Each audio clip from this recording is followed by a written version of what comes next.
Hello, everyone.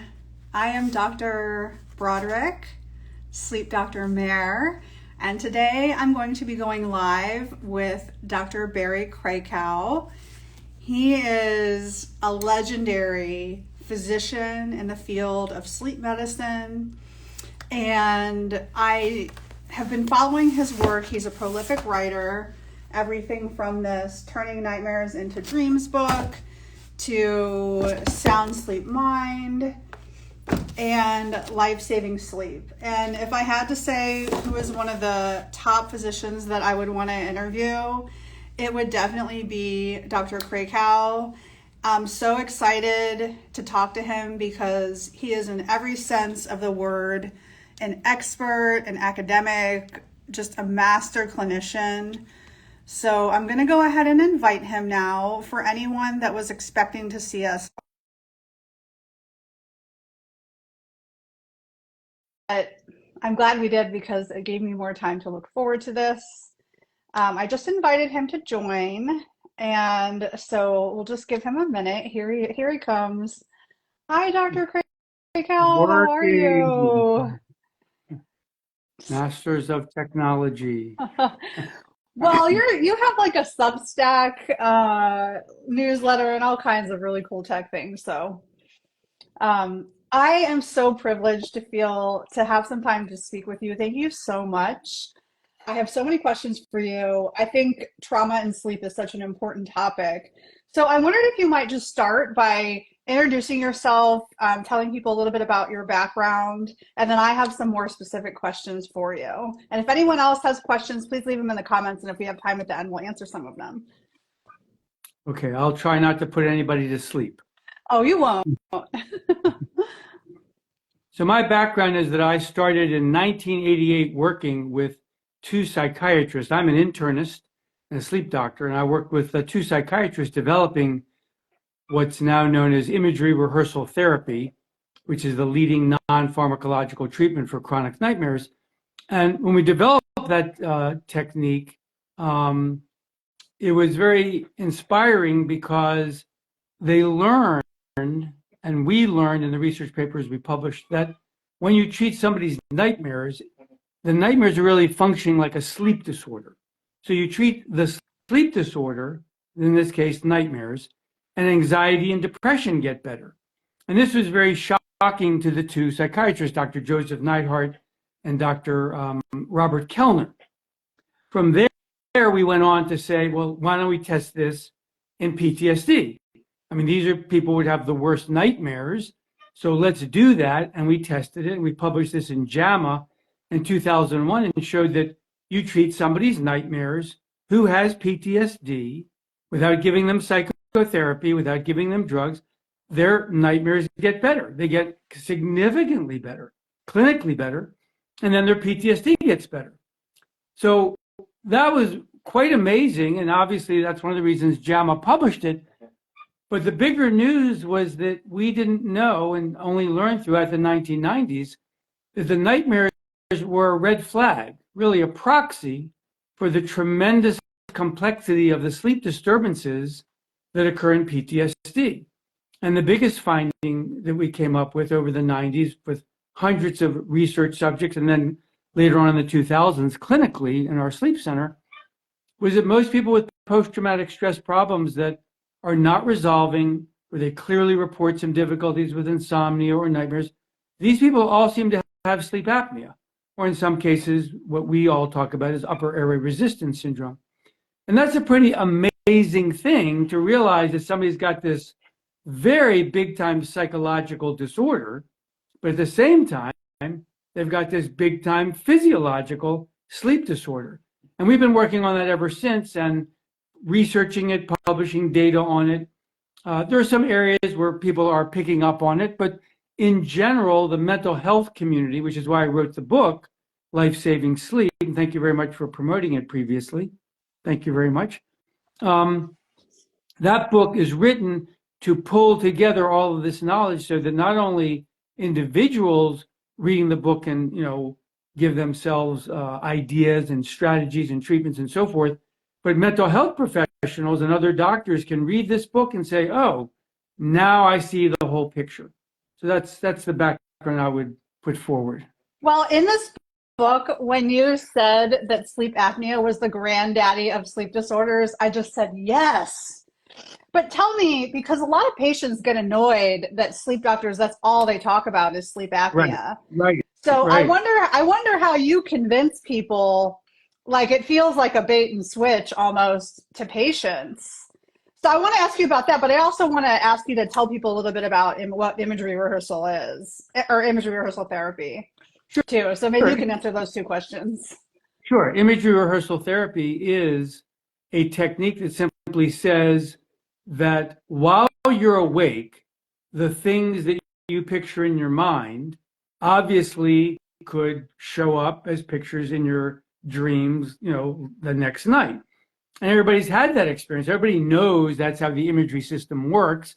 It's not like one for one, but there's some things that you are thinking about and then they show up in a dream. Well, what other people had done before us in 1934, a Dr. Weil did a study called autosuggested dreams in children.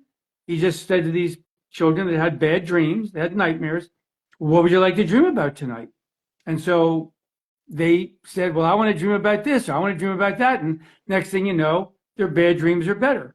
In the 1970s, 80s, Isaac Marks, and I think his name is Nagy Bechet, all published anecdotal reports about this concept of, well, give somebody an idea waking, and it turns out that we refined it to just say, Dr. Neidhart's instruction was, change the nightmare any way you wish. This completely throws nightmare patients like, what do you mean? That's my nightmare. How am I supposed to change it? And by the way, if you're talking about replay nightmares with people that have bad trauma experiences and they feel like the nightmare is a replay, you actually can't ask them to do that. That's very jarring. So most people you're going to ask, like, let's take a disturbing dream that's not a replay. Can you think of another way you'd like this dream to play out? Some people change the ending, some change the beginning, some change the whole thing. They just get rid of the bad dream, they make up a new dream. But then they practice it for a few minutes a day. And in one of the research studies, it was very fascinating. We asked them to tell us how often they practiced. And it came out to about literally 90 seconds every other day. That was it. So they remember that they were supposed to practice, but they didn't remember every day. And the average of the people who responded in this particular data set that we did, this was 90 seconds every other day. So, and this led me to believe that this is all about the way your mind naturally works. In other words, the imagery system, we call this imagery rehearsal therapy because that's what people talk about nowadays, the therapy. But imagery rehearsal therapy is just the way your brain naturally works. It wants to change your dreams. That's the process that happens in most people who are traumatized. They have bad dreams, but most trauma survivors will see their bad dreams go away within a couple of months. How does that happen?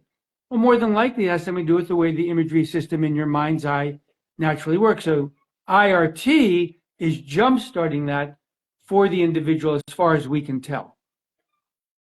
So I know you have this manual. Is this still available, by the way? Because I bought this a long time ago. That's great. That's great. My wife and I worked on that almost 25 years ago, and we created that. She created got all the artwork, all the design work, and I did the audios. That booklet can be obtained, but only in bulk. Like if somebody said they needed a large order, then we could do it. Otherwise, it's actually $39.95 online as a digital download, and you get all of the same documentation, you get all of the same audio. So we switched it out, right, as we used to do it with the CDs. So we switched it out about 5 or 6 years ago, and now it's all just digital downloads, and a lot of people purchase it that way, and they like it that way. So we've stuck with that. The booklet obviously could work in some institutional settings where people want a larger volume. In fact, that was the beginning of IRT, that when we first published this, we would get contacts from VA medical centers, and they would want to buy 10, and they would like be working with them in groups. So like there'd be the therapist who'd have one, but then 10 people in a group, or 50 people spread out. We get the 10 books. So that's Let how. me just tell, let me tell people what this is. It's Sure. turning nightmares into dreams. And I'll give you an example of the perfect patient. Maybe you can comment on this. I get people who come to me for like other reasons, but they go, "Oh, by the way, I've always had these nightmares and these really disturbing dreams. Right. Is that normal? And is there anything I can do about it?" Right. So I kind of feel like this would be something, and this is a manual that you're supposed to use yourself. It's so awesome because it's very accessible. It's very, it has like, worksheets, and then it has the audio files. And the fact that you use music, I just thought was so brilliant. But tell me a little bit about, can you just talk a little bit more about what's the content, specifically what people would be doing if they use Sure. this? Sure. So it's very interesting that you're bringing this up, because this particular product is also purchased by, guess who? Mental health professionals that want to learn IRT. Yes. So we produced this a volume thinking that because the nightmare, quote unquote, nightmare treatment industry is just getting off the ground, there's very little out there. We said we should produce something, and we did, and we thought a lot of patients, nightmare patients, would buy it, and some do, but we actually find more therapists who buy it because they like the way it goes through 20 different lessons. By the way, on my website, barrykrakowmd.com, there's a 2.5-hour video series introducing IRT, but that's based on if you're working with a group. If you are looking for an individual one-on-one, then that's what this manual is for. And this manual goes through all of the, what we call introductory buy-ins that people really need. And let me just give you the biggest one of all that everybody knows about, which is, are nightmares only exclusively related to the trauma? Because that's what's preached before and to this day. If you talk to most mental health providers, well, you have nightmares. We need to do EMDR. We need to do exposure therapy. We need to treat your PTSD. Oh, if that doesn't work, okay, well, let's try some prazosin, or let's try some other medication. So the model is all about the nightmares are this secondary symptom of PTSD. So let's treat the primary condition.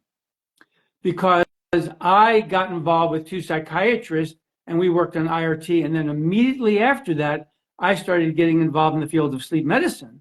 It became very obvious that we could look at nightmares as a sleep disorder. And then once we did that, we said, all right, well, then what happens next? So in the introductions, like when I did the groups with PTSD patients, they would be the hardest sell, quote unquote, sell. And you're saying to them, well, we're not saying that the trauma isn't important. We're saying the trauma is very important. It caused you to have nightmares. But what if those nightmares actually now take on a life of their own, almost like a learned behavior that goes on, a program, a broken record, different phrases. And that was one of the most important things in group treatment for IRT, because these are a group of trauma survivors, and they're looking at each other like, this is back in the 1990s, like, is this guy weird? Like, what is he talking about? I have nightmares. I was traumatized. I have PTSD. What is this idea of learned behavior? So in the manual, there's several lessons that people will go through that's helping them to try to understand that. And then, of course, a lot of time is spent working on how to promote your imagery system and feeling really confident and good about it before you start IRT. And by the way, I should just say, it's absolutely true. There are case reports, and clinicians all over will tell you that some people who just make a decision in their mind's eye that they want to practice pleasant imagery every day, just a couple minutes. They say, I'm going to commit to that. Some of those people will see a reduction in their nightmares just because they've taken active control, I believe, in the way their imagery system works. And they're saying, no, I want to put pleasant images in my mind's eye. And next thing you know, within a couple of weeks or a couple of months, they're saying, no, my nightmares are actually better just on that step. We've seen it. Others have reported that. Obviously not as pronounced an effect as using IRT, where you literally take the disturbing dream and rescript it. But it's just amazing what the mind's eye's capabilities are. In fact, when we get to it, I want to bring up the fact that it was the mind's eye imagery work with nightmares that actually led us to understanding so much more about PAP therapy adaptation and how you can help people to use PAP, and why eventually, as you know, we stopped using CPAP in 2005 and only prescribed bilevel and ASV devices after that. Oh yes, that's another huge takeaway I gained from reading this book, and I have been switching a lot of my patients to bilevel after that. Um, Talking a little bit more, just there are some non-medical or people who are really unfamiliar with sleep medicine. There's a lot of physicians that'll probably watch this, or as you said, mental health providers. But on a very granular level, what would that look like? Putting pleasant images in your mind. Would you lie down and close your eyes? Would it be completely silent? Would you use sound? Like, tell me about how you might talk to a patient about how to actually implement that. Well, I learned this myself. I had a very interesting experience with Dr. Neidhart when we wrote our book called Conquering Bad Dreams and Nightmares. It was the first book that I wrote, and anybody can get it. I think it's online. I think you can get it for about 27 cents. It's it's out there. It's a really good book, and we had so much fun writing it. And Joe taught me so much about imagery at this time. This was back in 89 and 90. And I was always into the imagination as a teenager. It was just something, daydreaming. It was like really interesting, and talking to friends about the idea about, what did you dream about, stuff like that. But as I got more mature and I became an adult, all of a sudden I noticed I was having less mind's eye activity, which ultimately really is just a form of emotional suppression. If you don't have a good imagery system, that means you're probably running away from your images and you don't really want to deal with them. So when Joe and I started working together on this, he started talking to me and actually training me, because I was having difficulty with my own imagery skills at that time. And I worked on that for the first year with him, and they all came back, and it was flourishing really nicely. And it made me realize that people use their imagery system so much, and they just don't realize it. Like, if you walk out of the house and you go, I forgot, okay? Well, one of the things a lot of people will do is, yeah, I forgot my keys. Oh, I forgot my bottle of water. And I know exactly where that is, and I'm going to go and I'm going to get it. And so people think, well, what's the big deal? Well, no, it's a huge deal. Imagine if you didn't have a mind's eye. Imagine trying to drive somewhere. Forget GPS for the moment. Suppose you had to go somewhere. So your mind's eye has this incredible capacity to to route and reroute you however you need to do things. So that's really a phenomenal thing. And getting to the point of how do you do it? Anytime, anywhere. When I started learning this, that's why I gave you the story. I would just be sitting, I'd be eating lunch, and I'd say, oh, I'm going to relax right now, close my eyes, and I'm going to practice imagery for 30 seconds. To this day, I still do that. There's different times I'll just stop and go, okay, well, what images are in my mind? Or even better, look outside, look at a tree, look at something pleasant, look at pictures in the house, and go, I'm going to close my eyes, I'm going to relax, breathe, look at the pictures. It's a lot of fun. It's very relaxing. So anybody can do it, except for people who are severely traumatized. And when they close their eyes, they're very nervous about things like flashbacks, daymares, traumatic memories intruding.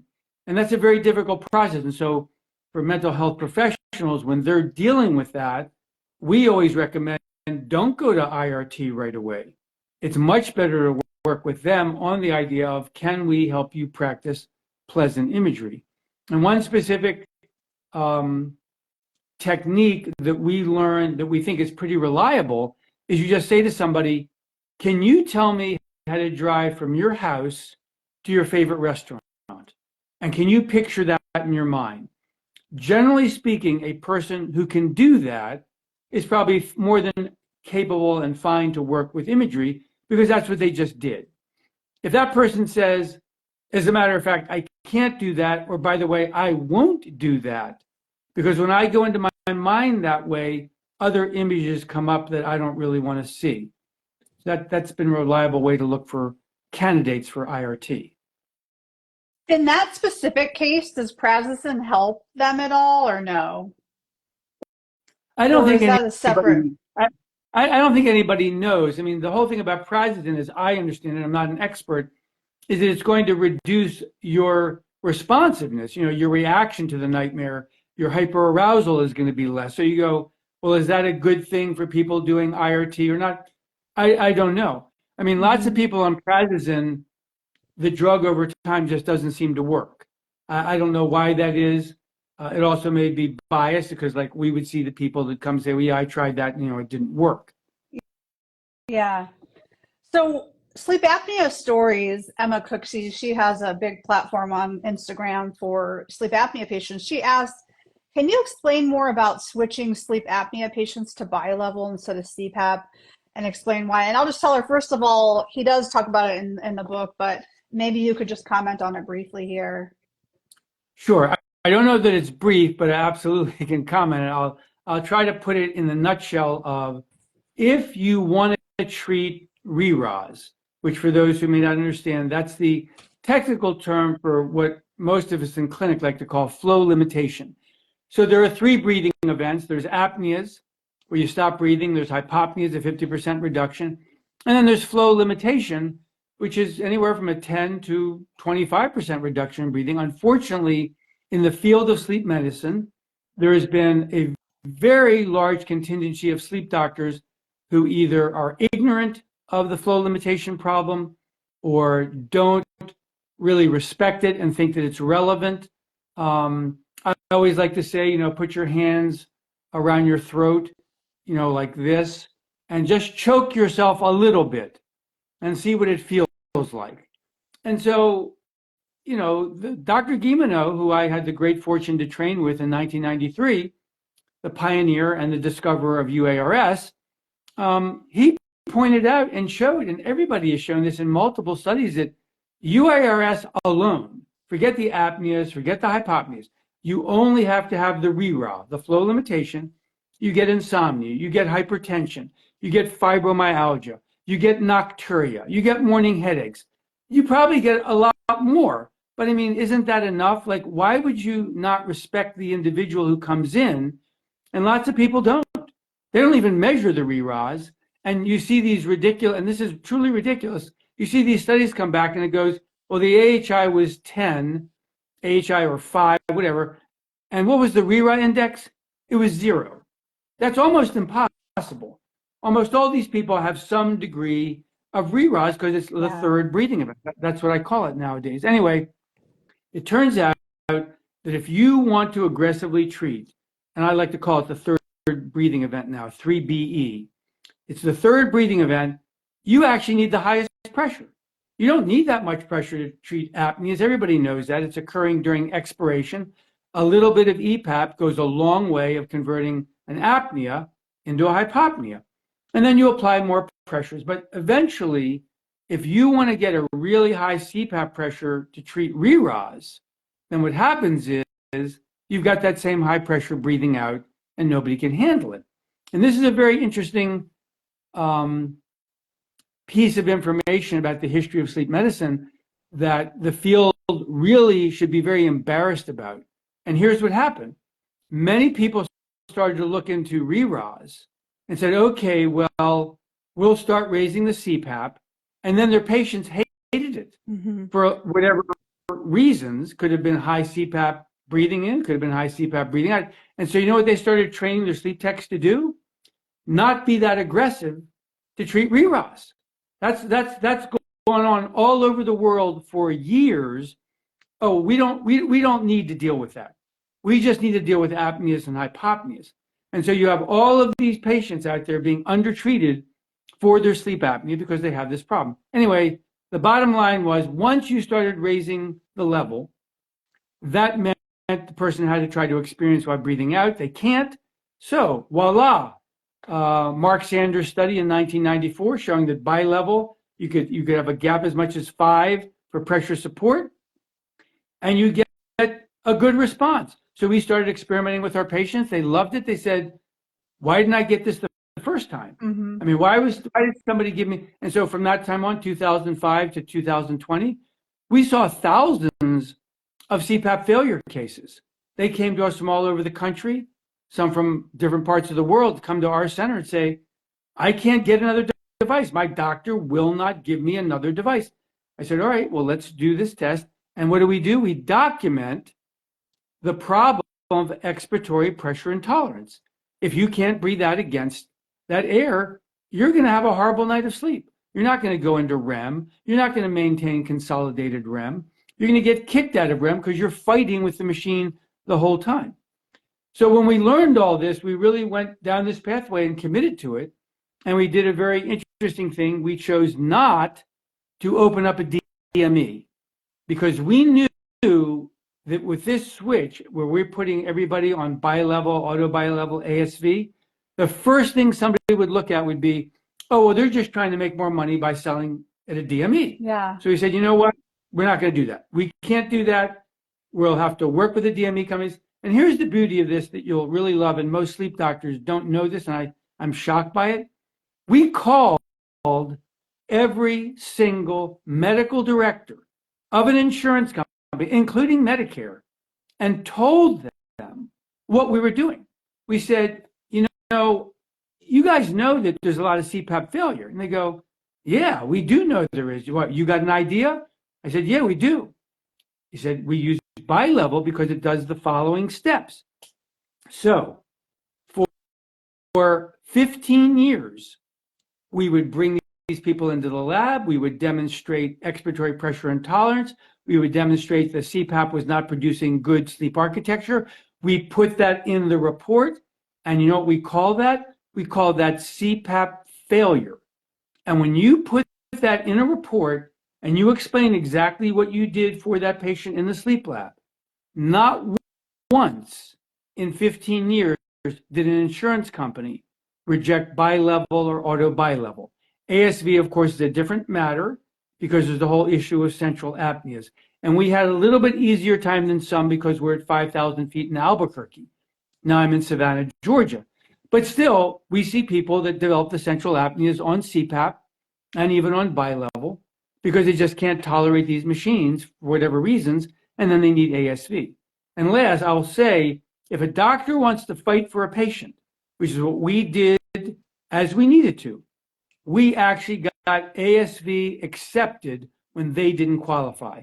And you'll love the way the medical director responded. They said, okay, I hear what you're saying, but the rules say they don't qualify. Let me ask you to do the following. Write a prescription for ASV, get that patient on ASV for a month or 2 months, and then you come back and you tell me how they did.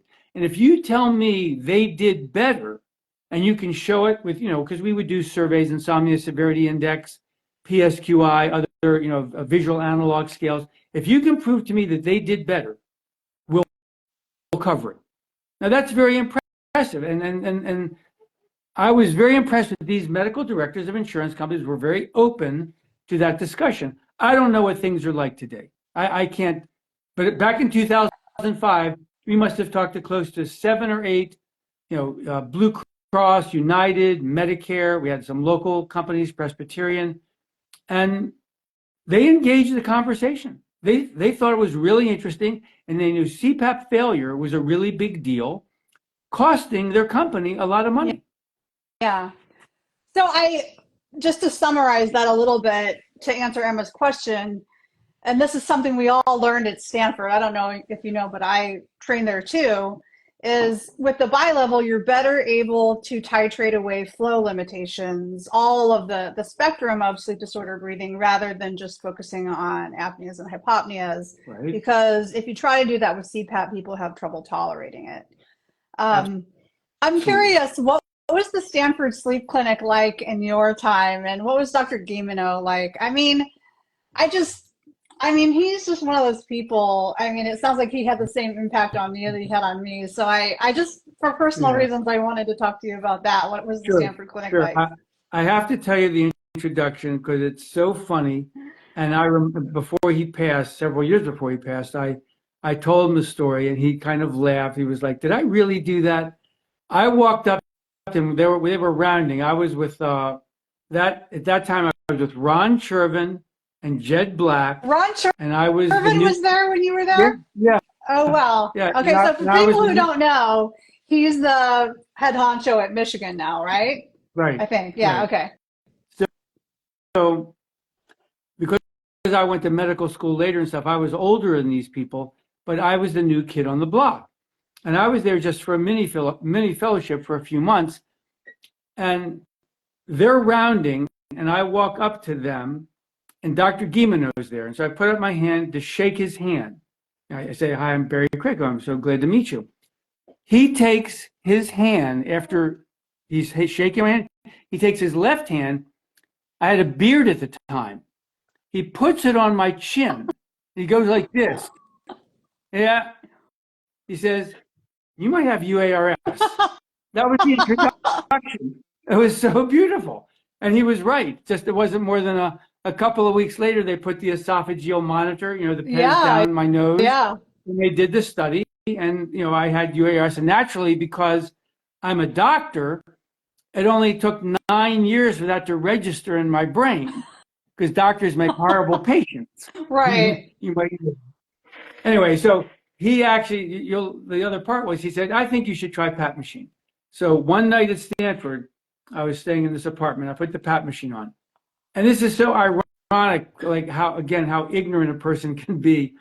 I put this Pat machine on and I dreamt like a maniac, like nothing I had ever experienced probably in 20 years, maybe as a kid, or maybe never.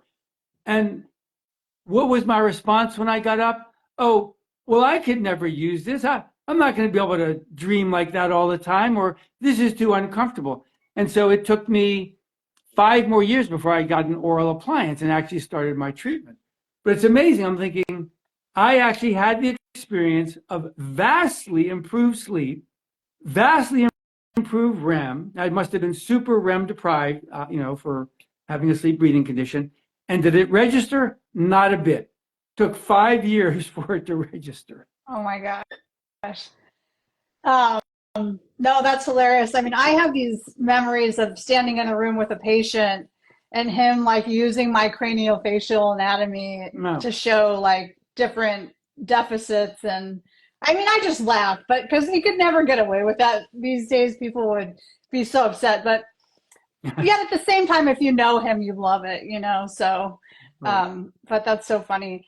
Talk to me a little bit about, speaking about CPAP, kind of maybe not being accepting of it. Talk to me a little bit about using imagery rehearsal therapy for CPAP um, Right. yeah, So acclimation. before we went to bi-level, we kept saying, "What is the reason people don't like CPAP?"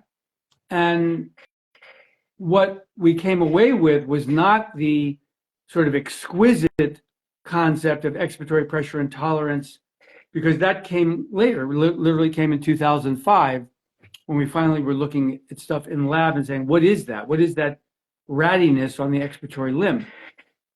So for 3 years, and this includes myself in terms of when I switched to PAP therapy, I went to ResMed's original auto set device. Yeah. I was using one of their research models for auto adjusting CPAP. And I noticed that when I was trying to use it, I noticed that I was noticing it. And I was thinking, like the more I notice it, the more it seems to get worse. Now, in psychiatry and in psychology, they call this several terms. One is somatosensory amplification. Another one is just attention amplification. It's the example of like somebody who has a history of psychosomatic illness. They hit their elbow, and one person like rubs the elbow and they shake their arm, and it's like, okay, it's over. But somebody who has another kind of tendency can be rubbing the elbow and then rubbing the elbow. And then hours later, gosh, I wonder, do I need an x-ray? What's wrong with my elbow? And so all the attention given to the elbow has made, the pain worse. And by the way, I'm not talking about malingering or fiction. The pain is actually worse because once you've intensified your attention to it, there's no way it's not going to be where your focus is. So that's what we decided is probably what's happening with CPAP. Let's make it more general. Pressurized air. Pressurized air is ridiculously foreign. It's an incredibly invasive experience. So if that's happening to you and you don't have the buy-in, then you're going to rebel. So that's why, as I understand it, only 1 in 3 patients really have a good response to CPAP. There's another third that has sort of a partial response, and then there's another third just completely reject it. As we were learning this, we asked the question, well, how do we know this isn't simply attention amplification? So we started saying to people, we want you to practice, this would be when we're doing our PAP-NAP technique or in the titration studies, we bring them in, put them into the, get the hookup and say, all right, before we start, I want to ask you a question. Can you tell me how to drive from your house to your favorite restaurant? And they go, yeah, sure. I say, okay, go do that right now. Close your eyes, spend 30 seconds and do that. So we taught our techs to do this with our patients. And so the person would do that. Say, okay, how was that? Is it fine? That was easy. Say, okay, well, what about your last best vacation? Have you been to Hawaii? Have you been to California? Did you go hiking in the mountains? Whatever. Can you bring up those images? And they go, yeah, sure. We went on this boating trip the other day, or we went hiking a couple months ago. All right. When I bring this PAP machine for you, this CPAP, you're going to put it on, and I want you to feel it, okay? But then I'm going to take it away again, all right? Then you're going to breathe your regular breath. But the next time I put it on, I'm going to let you have 2 or 3 breaths, but I want you to go to Hawaii or California or the mountains. I want you to go there in your mind, because if you do that, you will not feel this pressure the same way. And if you really want to get disciplined about it, because some people like that, you can say, all right, they do that, and you go, now let me give you the air again, but don't go in your mind's eye. Just pay attention to that airflow. And the people who do that go, oh, yeah, there's a difference. Like I don't like that. That's a really uncomfortable feeling. But when I was off in the mountains, I didn't notice it as much. So we actually developed a little imagery scale. We had them fill that in on the night of their sleep study. If the imagery, it had a few questions suggesting they would have difficulty with imagery, perhaps a PTSD patient or something else. And if that was the case, we wouldn't use this technique, but we would do our best to see if they could get comfortable with it, explaining that any kind of distraction might help them, adapt to pressurized air. So that's how we used it. And we were very happy that we got so many people to use CPAP. We were very unhappy with the fact that people kept telling us, I'm just not getting a good response. And then we kept looking in the lab and realizing that you just can't get the re-RAS treated unless you raise the pressure. And then that's going to make it very uncomfortable. Right. I mean, it's just so brilliant. And the simplicity of it is amazing. It's interesting because I'm a neurologist by training, and like a very simple example of that is like the gate theory, where you give someone a shot and you pinch them over here and they don't feel it as much, right? Right, like when the dentist does that thing and shakes the Novocaine thing, he does the needle, then he's shaking the other side of your lip or something. Exactly. So I don't want to keep you for much longer, but I do want to ask you, I have a couple more questions for you. One is, can you talk a little bit more about, like with trauma and sleep, about the other sleep disorders that come up a lot? So the sort of mixed REM, non-REM parasomnias that come up with trauma, PTSD, and sleep. So other than nightmares, some of the other sleep disorders, can you just talk a little bit about those? And Sure. The 2 biggest things that I think are actually the most important in the trauma survivors are the insomnia component which is huge and sometimes is more psychological than it is physiological. We published that paper in the Lancet in 2019 comparing ASV to CPAP. And many of the people were not, we didn't recruit PTSD patients, but many of the people in that study actually had levels of post-traumatic stress that were clearly abnormal. Some actually, met the criteria for the diagnosis. And so we looked at this idea, with the CPAP and the ASV, and we saw that the ASV people just became, much more comfortable with it. And I'm mentioning this because in the ASV group, nearly 70% of those people reached insomnia severity index levels of cure. They went down well below the cutoff. They were cured of insomnia with ASV. Nonetheless, in knowing these people clinically, even though that ISI number was so good, I still thought there was a place, and I told them there's a place for learning not just sleep hygiene, but CBTI and various steps to understand that insomnia can still rear its head psychologically. And so most people, understood that. But PTSD in general, they're going to have the insomnia component, the sleep apnea component, and both of them really need to be vigorously looked at, because in today's world where we have so much silo medicine, there's not many sleep centers that operate the way we did. It's like, oh, well, we'll treat your sleep apnea and go over there and find somebody who does CBTI. That's very unfortunate. Obviously, they can buy my book and get a lot of the information, but people do want support. And I do have a sleep coaching thing on my website, barrycrakowmd.com. I do sleep health coaching just for CPAP failure cases or insomnia cases. The other big one is restless legs and leg jerks. I'm persuaded, and there's not a lot of evidence on this, it's just more or less what we saw in the lab, that so many of these people have movement disorders. And that looks like it's parasomnias, but I'm not convinced that it is, and I'm not convinced that some of these other discussions about the parasomnias are as relevant as we think, because I know that many of those cases have not been effectively treated for sleep disordered breathing. Mm-hmm. And it was Dr. Gieman who published more than, I'm going to say 20 years ago, a seminal paper where he literally brought up all this information and said, guys, your parasomnias are caused by sleep apnea. Sleep talking, sleepwalking, night terrors. Get your patient effectively treated for sleep apnea and watch what happens. So we had scales in our center like that, and we were always asking questions about parasomnias.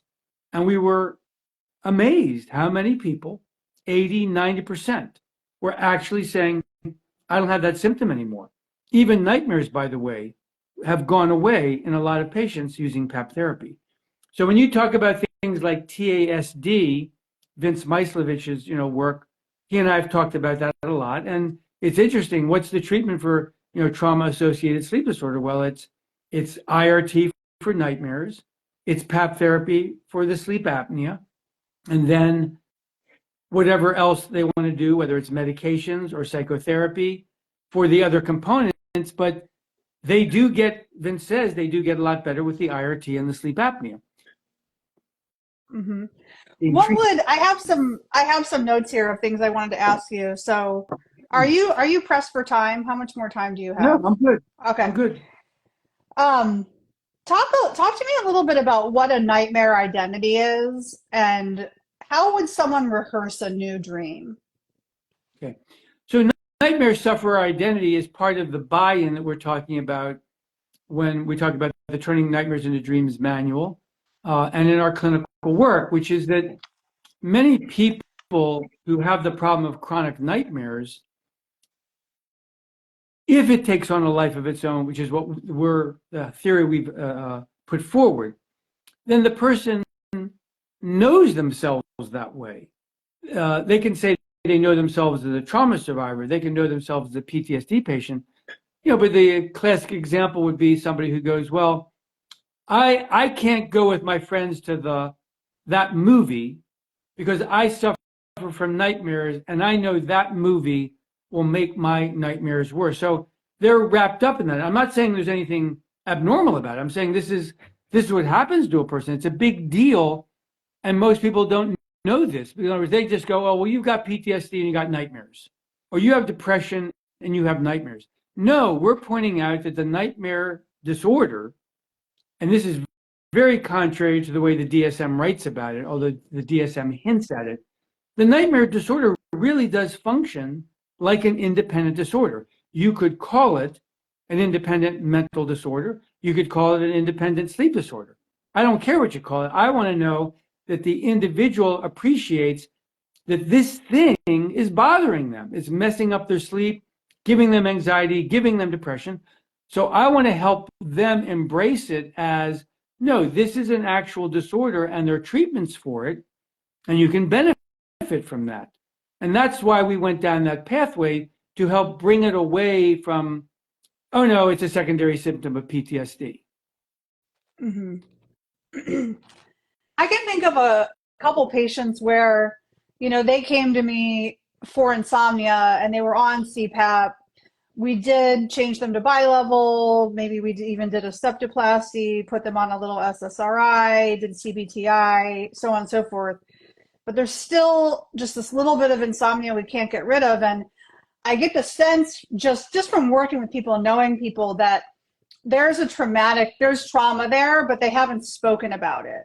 And, once you get to know them over and over, you can sort of probe it a little bit more without having them run away from you. But I'm curious, how would you handle a situation like that? Well, that brings up the general category of what I learned personally back in 1993, and then developed more in some of my clinical work and my books, called sleep-related emotion-focused therapy.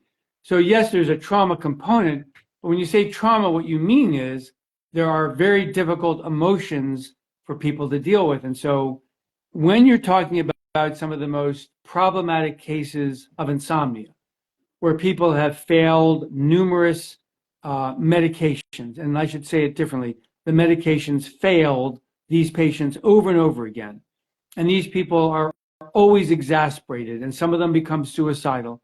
These individuals have horrible insomnia, and CBTI might help, but many of them actually need, what you're alluding to, is a discussion of what is going on inside of you that's making you so angry, so sad, so ashamed, so embarrassed, whatever it turns out to be. That individual is holding that down. And when does it come up? Well, it usually comes up right when you get into bed and you start having racing thoughts. And I've explained this to many psychiatrists and psychologists and other therapists over the years, and I'm kind of intrigued by the fact that it's only a small proportion. It's not like minuscule, but just a smaller proportion. I would have thought it would be much larger when I say to them, well, you know that racing thoughts just means unprocessed emotion, right? And most of them look at me like, I think I know what you mean, but not, can you explain that a little bit more? Whereas other therapists go, of course, that's exactly what it is. Why else would you be talking to yourself so fast? I mean, yeah, sure, you could be manic. You could have had too much caffeine, all sorts of things. But for most people, if you lie down at night and you have racing thoughts, you have what's called unfinished business. Something is bugging you from earlier in the day, or you're anticipating a problem the next day, so you're worrying about it. Well, what's worry? Worry is a state of emotion. And what is it usually covering up? Unfortunately, we use it too well to cover up these deeper emotions. Worry, racing thoughts are covering up things like fear, anger, sadness, and so on. And when people can work effectively, particularly with a therapist who's skilled in emotion-focused therapy, outside of the realm of sleep, those individuals start sleeping better. They actually start talking about how their insomnia is better. And this is the traditional, technically, I use the word emotion-focused therapy, but you could say psychodynamic psychotherapy. You could say exposure therapy. You could say trauma-focused emotion therapy. The point is, those emotions drive people to be unable to settle at night and go to sleep. And that's the lingering insomnia that you're talking about. And it's very difficult to treat. And you have to have a patient who's willing to buy into, okay, I'll go down that pathway. Mm-hmm. And you know about probably all the patients who, try exposure therapy and then drop out. They don't like it. It's unnerving.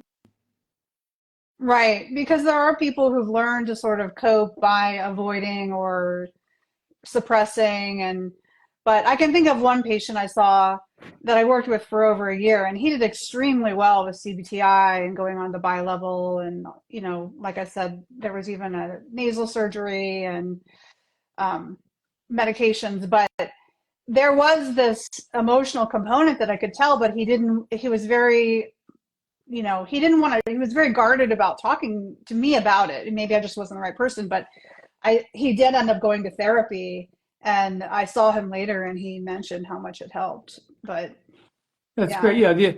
So much of mental health is just avoidance. I mean, avoidance rules the day in so many things. People just naturally want to avoid. I don't want to get a sleep study because the only thing that's going to tell me is I have sleep apnea, which I don't want to hear. And that means somebody's going to want to stick a mask on my face, and I don't want a mask on my face. So this is a very important concept that I bring up in the book on 2 occasions in very detailed sections. And I call it early conservative treatment of sleep disordered breathing. Because in my field, because I've specialized so much in mental health patients with sleep disorders, I've met so many people where I go, I don't want to put you on a PAP machine. You're just going to throw the PAP machine away. In fact, you're going to destroy the PAP machine. You're going to get so angry. So I say, here's what I want you to do. I want you to work on your nose. I want you to make your nose so clear and clean that when you start noticing that you're breathing better through your nose, you're already going to start sleeping better. I just had an individual who, in my community, we've talked about sleep off and on for a couple of years, and something just came up recently where he said, no, I'm beginning to think maybe I need to talk to you more about this. So we had a longer conversation, and this gentleman is not ready for a PAP machine. There's no way he's ready for a PAP machine. But when I said to him, can you do some nasal saline rinses? Can you wear a nasal strip? He came back to me 4 days later and said, I think those nasal strips are working. Like, I'm dreaming more, and it actually feels like my sleep is a little more refreshing. Is that possible in 4 days? I said, absolutely it is. And so the book describes all these things like nasal dilators, nasal strips.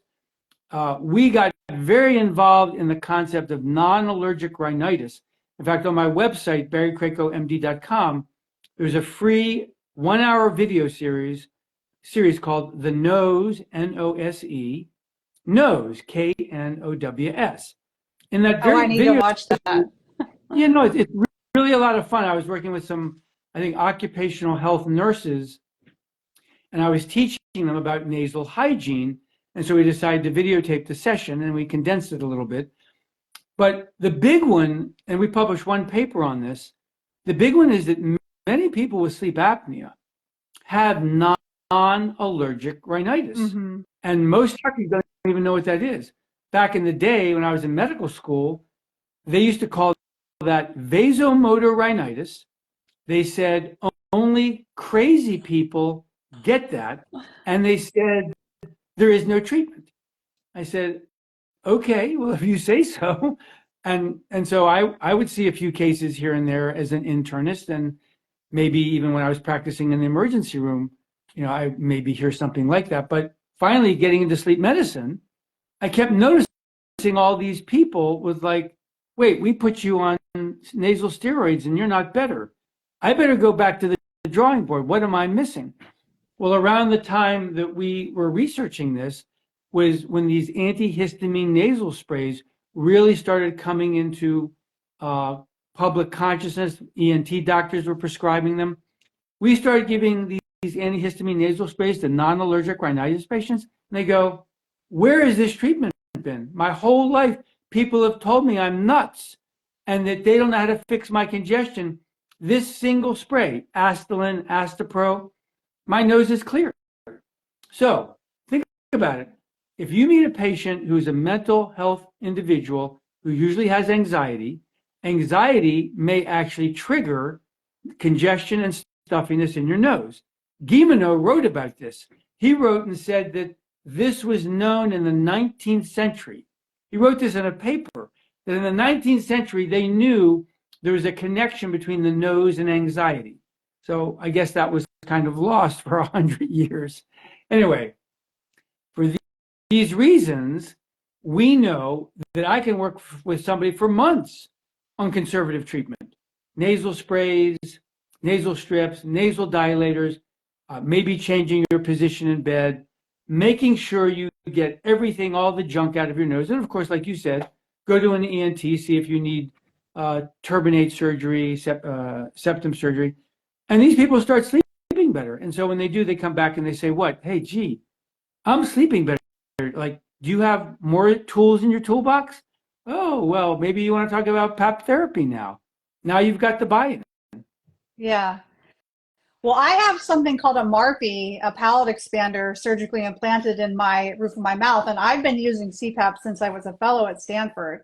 I had my tonsils taken out that year. And I really got it more for orthodontic reasons. And the orthodontist told me it's going to help you with your sleep apnea too. And I just thought, okay, well, we'll see, you know. But my CPAP pressure has gone from about like mid-9 down to 5 something. And as you can imagine, because just like you said, that makes a huge difference in the quality of my sleep. And I actually wear it a little bit longer too, because you know, there are those days you just take it off and 5 a.m. or whatever. But yeah, that's great.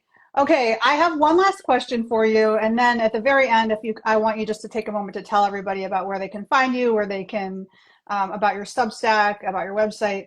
But the final question I wanted to ask you, and let me just tell you, I want to thank you for everything you do, because I would say before you came on, I said, I think your work, and as a physician, I admire you so much for everything you've done. I know personally it's really helped me. And I think it's so admirable, because I do feel like your career is very unique. It wasn't necessarily like where you're like the chairperson of an academic department now, where it was like that very traditional, but like you carved your own way. And then to have all this writing as a physician, I mean, who has time for that? It's just so admirable, and it means so much to me. So since there are a lot of physicians on my platform, Instagram, I wonder if you could just tell me a little bit, you know, if you were giving advice to your kids in medicine, or what's your career advice for really holding on to that doctor-patient relationship the way you have, but also being very, you know, staying true to like academics and medicine, because you seem to have like, you know, stayed on that line in a way that I don't see very much. Right. I thank you so much for all the things you said. It really warms my heart and puts a little moisture in my eyes. I really appreciate it. Thank you. It's deserved. I don't know that I have good advice, because right now I'm feeling pessimistic about healthcare systems. I very much appreciate, like, you know, the track that you're taking. I think medicine has made a very unfortunate alliance with health insurance. It's not that health insurance is necessarily an evil, but it's gotten to be too big. It's taking over too much control. Hospitals have gotten too big, taking over too much control. Doctors are not really in the position they want to be. And so I actually think it's going to come to a time where the system will just break, and people will end up having to go out and you pay for your health care.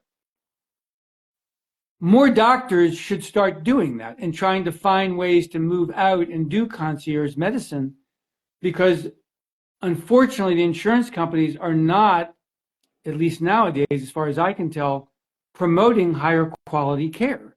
It seems like they're promoting lesser quality care, but in the age of misinformation and disinformation, they'll say they're giving high quality care when they're in fact not.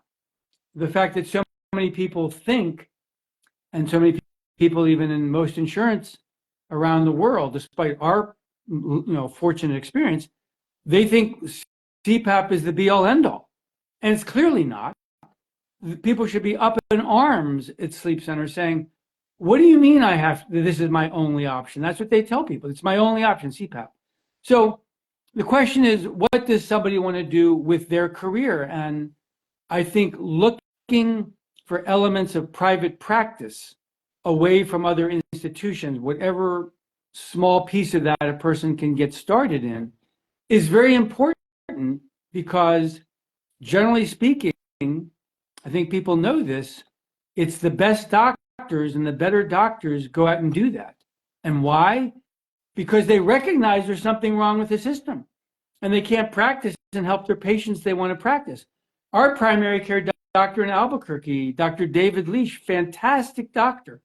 And he practiced, with everything the regular way. And he finally said, I've had enough. And he went to concierge medicine. And I just happened to be texting with him recently. Hadn't seen him in years. He goes, I'm overwhelmed with concierge medicine. I thought I was going to have less to do. So for the people who really committed to really good care and, like you said, solid patient-doctor relationships, ask yourself, how do you do that? And if the answer is not in your practice that you're in now, then what's the niche? Can you carve out something online? I think, by the way, coaching is going to become huge, because when you think about what's wrong with sleep medicine in particular, most of what people need is a coach to explain all these things about, well, here's how you can learn to use PAP therapy, or here's some instructions on how to apply a cognitive behavioral technique. This is not rocket science. Somebody might come along and say, oh, well, that's practicing medicine. No, I don't think so. Not if it's not a medical encounter. You're working with somebody who comes, you say, look, I told these instructions, I don't really follow them. I was told this mask. I said, well, let me explain to you about the different masks. Let me explain to you about the different, I didn't get a chance to talk much about ASV. Many people call me and want to know all about ASV. So I explain it to them. And you know what they do? They go back to their doctors and say, I want an ASV device. Some of them just go buy an ASV out of pocket. Oh, yeah. So building a model for yourself is the advice I would give if you can do that. Because you're going to be happier. You're going to be more satisfied. You've heard about the burnout rates in medicine.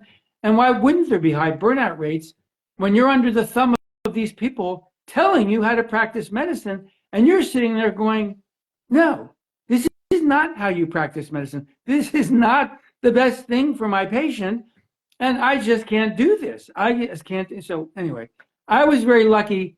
I got demoted from the unit. I love the way Hashem works. I was the interim medical director of the University of Mexico School of Medicine Sleep Center, 97 to 99. We had a great run. The sleep center was in the red the whole time it had existed, as far as I know, or at least when I got it. And we turned around and got it in the black. And for that, I was demoted. And they gave the job of medical director. It was really an academic thing. I was in one department called emergency medicine. Another department of internal medicine had more control. It wasn't really a demotion. I understood why they did it. I didn't take offense. But it was a great kick in the butt, because they said, well, what am I going to do? And so my wife and I said, well, let's get out of academia and open up a sleep research institute. That was the Sleep and Human Health Institute, which is still alive and well. And we got this major grant to practice, do this great study in Los Alamos, New Mexico, where they had a fire. And we did the first ever, as far as I know, study on treating sleep disorders in trauma survivors, shortly after. In this case, it turned to be 8 months, but that's considered short. Anyway, just a couple years later, said, hey, that's not paying the bills. Let's open up a sleep center. Let's see what happens. So yes, that's a circuitous route. And yes, I retained my interest and curiosity, so I kept writing. We had patients do various surveys so we could do some research. We got grants occasionally, got a huge grant from ResMed for the ASV versus CPAP. You don't have to do all those things, but doctors are very creative people and they're very curious. You find your niches, you work on them, and if you build on them, you'll be able to go out there and people will start coming to you because you're going to be known as a better doctor. And that's what people want. The state of the healthcare system is very, very discouraging right now. I'm so disappointed that neither political party has really addressed it in a way that's going to work, because socialized medicine ain't going to cut it. And if there's going to be a free market solution, then spell it out and show us what you mean to support all these doctors that are beginning to do concierge medicine, because that's part of the free market. I agree with you.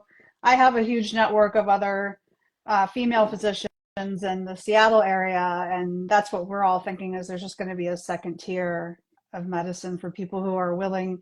Yeah. And I mean, most of the patients who come to see me are not like super rich people. They're just people who really value this and they know how important it is. Yeah. But they're working people.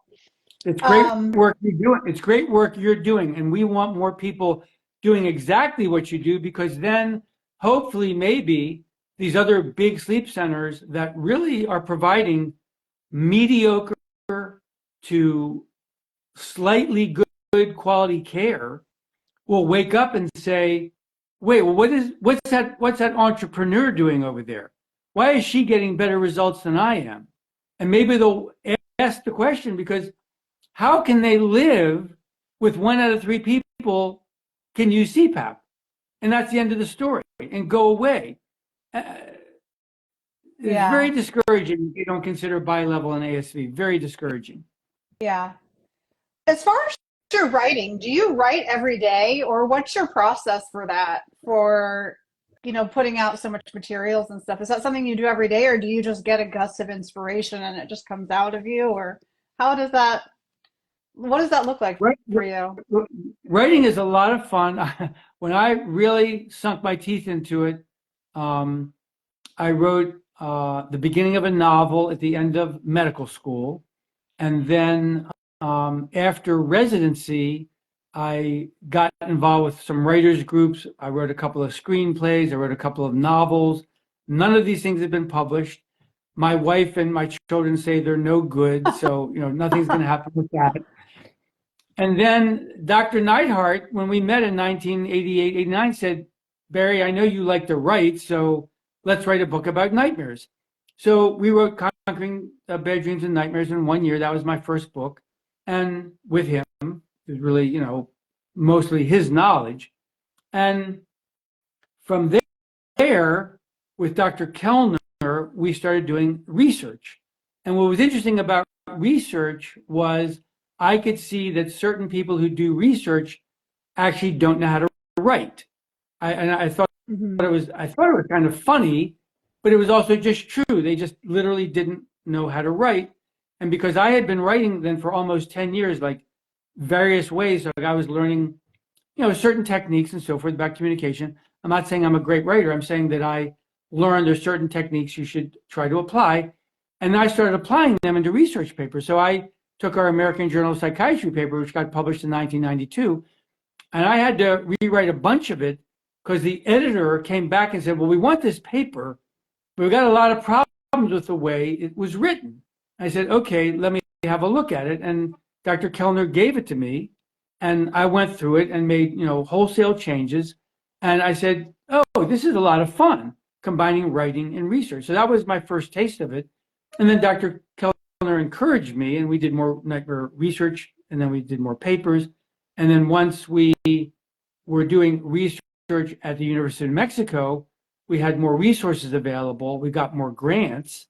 So we kept, like when we did this big IRT study that got published in JAMA, we ended up publishing 10 more papers from that grant, because we had gained so much information about the sleep problems of these people that we could come up with hypotheses and say, well, what do we think about people who have acute nightmares versus chronic nightmares? What do we think about people who say that they move a lot in their sleep and people who don't? And so we go, let's just make up a hypothesis. And like 8 out of 10 times, we think of an idea. We say, let's go look at the data. We go, I think we got a paper here. There really are two groups. There are these people. And the one that was been the most fun over the years, it hasn't got much play, but we published a paper in a European respiratory journal several years ago. It's called Nightmare Triad Syndrome. And that's the fact that if you've got somebody with chronic nightmares that's pretty intractable, there's an enormously high chance they have insomnia and sleep apnea. And then you look at the data of their morbidity and all of their things, quality of life, depression, anxiety, everything is worse compared to people who don't have, like maybe they have sleep apnea, or maybe they have insomnia and sleep, but they don't have the nightmares. Anyway, that the curiosity there, spurs me on. So there are times in my life I've written every day. There's times where I've written in the middle of the night.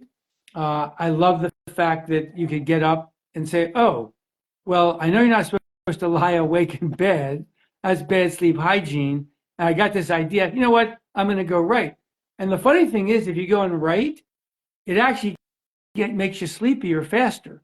Like you get that thing written out and you get like 2 paragraphs or maybe 1,000 words and you go, okay, I'm going back to bed now.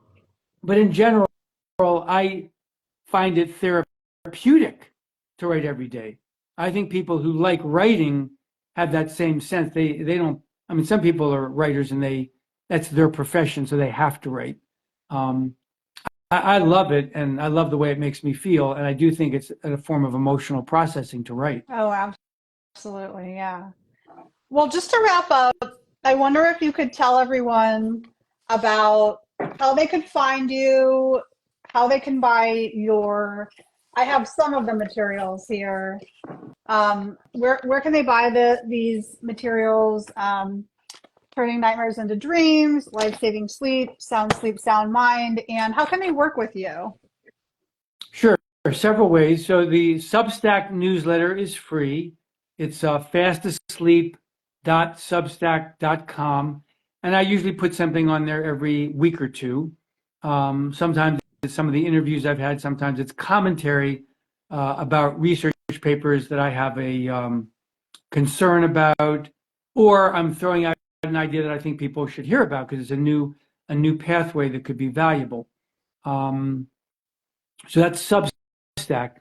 My main website, barrykrakomd.com, has all sorts of both free videos and a few videos for sale. There's books on there as well. And then it's also my telehealth coaching service that a person can register for. And I usually see people for 60 or 90-minute appointments. And then some of these people learn so much in that space, they don't need to contact me again for a year or 2 years because they've gotten knowledge they wanted to move forward with their sleep doctor to say, well, I want to try something different. And this was the knowledge base that I've got. Some people I work with more regularly because they're more complex and they just need more coaching. And in some of those cases, I will say to them that it's probably very important for me to be working not just with them, but with their doctor.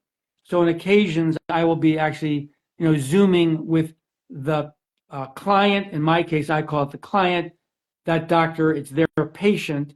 And so sometimes we have that 3-way, and that's important. So we can do that as well. And then, of course, the most recent book is The Life-Saving Sleep. And then the last thing I would mention is that, because I just got an email today from somebody asked me the question of, how can I be trained in IRT? It's a group of psychotherapists and they want training. So I used to do that a lot. I would travel around the country and do these workshops. But the one thing I will say is I usually try to talk them into a more involved training because IRT is for nightmares, whereas most of the people they're actually seeing that they don't realize, they actually have PTSD sleep disorders, the insomnia, sleep apnea, parasomnias, restless legs, and so forth. And I say, if you get that additional education, you've got everything you need to help these patients really get better sleep and to help you in your interaction with sleep centers. So yeah, that's fantastic. I am, there were a couple comments. I don't know if you saw them, but people said they were going to buy your materials. People said, I love this doctor. Thank you. Um, Thank I you very just want much to for say having me. thank you for taking time. It means a lot to me, just personally, as someone who's really admired your work. And I hope that people here, I'm gonna post this on my feed and I will tag you so you can post it on your feed too. Um, I want some of the people who have more of a national platform on Instagram to see who you are and your work because I do think you're the most important person in the field of sleep medicine when it Uh, comes to trauma and sleep. I mean, clinical, I can't think of anybody who has more clinical experience and also has the expertise that you do as far as research uh, and I, I just want to know if my wife is watching and whether she heard this. I'm going to tell her. I think I know her Instagram handle, but I hope so. No, Thank you very much. I think your family knows. And I'm glad to see, I was so happy when I saw your Instagram handle pop up. And I think it was actually like your team, it wasn't you. Because I started chatting with that person. Oh my gosh, I'm so glad you're here. And they're like, oh, this actually isn't Dr. Krakow. But you're here now. And I want everyone to follow you. I want them to check out your website. And I know Emma Cooksey's Sleep Apnea Stories is going to reach out to you to be on her podcast. And I'm sure there will be other people too. So thank you so much. I can't thank And you. I can't thank you enough. I can't thank I you enough. probably will email you about some of these tough questions and take you up on your offer for that. And I really appreciate it. And maybe we'll do this again in some other format if you would Oh, like. yeah, You've been great. we should. We should definitely. Thank you so much, Dr. Krakow. Have a great day. You too. Bye-bye. Okay, bye bye.